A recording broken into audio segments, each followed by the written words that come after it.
The order of operations when you're building a business is, or even building your career, is first figure out what should I be doing? What is something where there is a market that is emerging, there's a product that I can build that I'm excited to work on, and something where I have specific knowledge and I'm really into it. And then second, surround yourself with the best people possible, and no matter how high your bar is, raise your bar.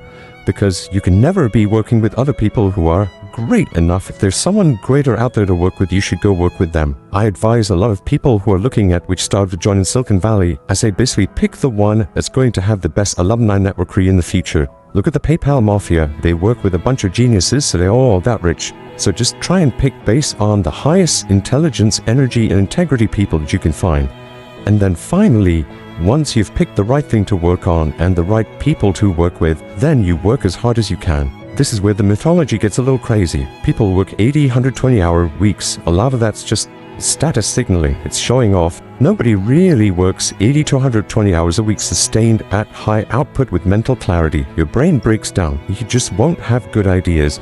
So really the way people tend to work most effectively, especially in knowledge work, is they sprint as hard as they can while they're working on something and they're inspired and they're passionate, and then they rest, they take long breaks. It's more like a lion hunting and much less like a marathon runner running. So you sprint, then you rest, you reassess, and then you try again. And what you end up doing is you end up building a marathon of sprints. Nibby just made the point to me on the side that inspiration is perishable, which is a very good point. When you have your inspiration, do it right then and there. This happens to me a lot with my tweet storms. I've actually come up with a whole bunch of additional tweet storms besides the ones that are already out there. But sometimes I just hesitate, or I just pause, and then it just dies. And what I've learned is, if I'm inspired to write a blog post or to publish a tweet storm, I should probably do it right away. Otherwise, it's not going to get out there. I won't come back to it. So inspiration is a beautiful and powerful thing, and when you have it, just seize it.